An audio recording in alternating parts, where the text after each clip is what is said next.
नमस्कार, मैं हूँ एस्ट्रोलॉजर अनीता चौहान। आप सब कैसे हैं? मैं भगवान से यही प्रार्थना करती हूँ कि आपके घर में हमेशा सुख समृद्धि का वास रहे, आपका और आपके परिवार के सभी सदस्यों का श्री प्रभु चरणों में ध्यान रहे।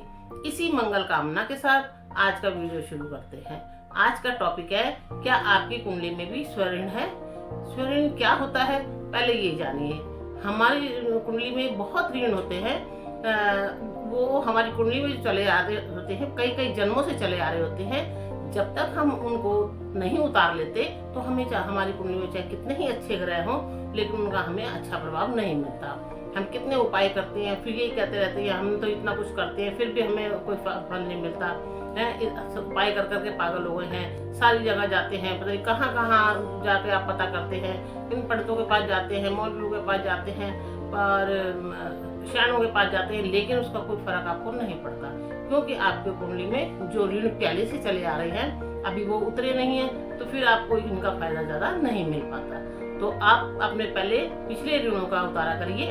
आपकी कुंडली में कोई सा भी ऋण हो, चाहे स्त्री ऋण हो, कन्या का ऋण हो, पितर ऋण हो, स्वऋण हो, निर्दयी ऋण हो या कोई भी ऋण हो, आप पहले उनका उतारा करिए, तभी वो ग्रह आपको आगे के लिए अच्छा फल देंगे और आपका जो भी उपाय करोगे वो आपको लगेगा। ऐसा लोगों को पता नहीं होता कि जो अंदर की कुंडलियां होती हैं, जो कई जन्मों से चली आ रही हैं, हमने उनका जो कर्जा देना है वो दे नहीं रहे हैं। जैसे बैंक से आपने लोन लिया और आपने उनका लोन उतारा नहीं है पैसा और दोबारा मांगने चले गए तो लोन नहीं मिलेगा आपको दोबारा। तो इसलिए ऐसे ही ऋण होते हैं हमारी कुंडली में, जो पीछे कई जन्मों से चले आ रहे होते हैं। जब तक हम उनको नहीं उतार देते तो हमें आगे के ग्रहों का जो है फल नहीं मिल पाता। या तो हमसे उपाय होंगे नहीं, या गलत हो जाएंगे, या टाइम नहीं मिलेगा, कोई ना कोई कारण बनता रहेगा और इसका हमें अच्छा फल नहीं मिलेगा। चाहे हमारी कुंडली में कितने ही उच्च के ग्रह हों, कितने ही अच्छे भावों में बैठे हों, तब भी उनका प्रभाव हमें नहीं मिलता। ऐसा व्यक्ति जिनके कुंडली में स्वऋण होता है, उसका पंचम भाव में या तो शुक्र होगा या शनि होगा। शनि जैसे पापुरा जब पंचम भाव में आ जाते हैं सूर्य के, तो सूर्य दूषित हो जाते हैं। जब सूर्य दूषित हो जाते हैं तो स्वऋण बन जाता है। ऐसा व्यक्ति नास्तिक हो जाता है, वो पूजा पाठ में विश्वास नहीं रखता, घर वालों को भी मना करता है और किसी भी मंगल कार्य में जो हवन हो या कुछ भी हो उसमें भाग लेना पसंद नहीं करता। पूजा पाठ के कामों में बिल्कुल पसंद नहीं करता वो बैठना, और ना ही करना पसंद करता है। बल्कि अपने घर वालों को भी यही बोलता है कि आपने सारी जिंदगी पूजा पाठ करी, आपको क्या मिला, और नए नए तर्क सुनाता है, लेकिन खुद पूजा पाठ ना करता है और ना सामने वाले को के साथ मिलकर कुछ काम कर पाता है। तो ऐसे व्यक्ति स्वऋण से दूषित होते हैं। स्वऋण होता उनकी कुंडली में क्योंकि उनका पंचम भाव शनि या शुक्र से दूषित हो रहा है। तो इसके लिए आपने उपाय करने हैं और धर्म कर्म के कार्य जो आप नहीं मन कर रहा है आपको और करने के लिए, तो उस व्यक्ति को आप जरूर उसके लिए नहीं उकसाएं, ना ही उनको लिए कहें। उनकी जो स्वऋण जो कुंडली में है पहले उसका उतारा करें। जब वो धीरे धीरे करके उतर जाएगा तो इनका मन अपने आप ही पूजा पाठ में लग जाएगा और आप धार्मिक कार्यों में लग जाएगा। नहीं तो जब तक इनका ऋण नहीं उतरेगा तब तक ये धार्मिक कार्य नहीं करेंगे और धार्मिक कार्यों से हमेशा बचने की कोशिश करेंगे।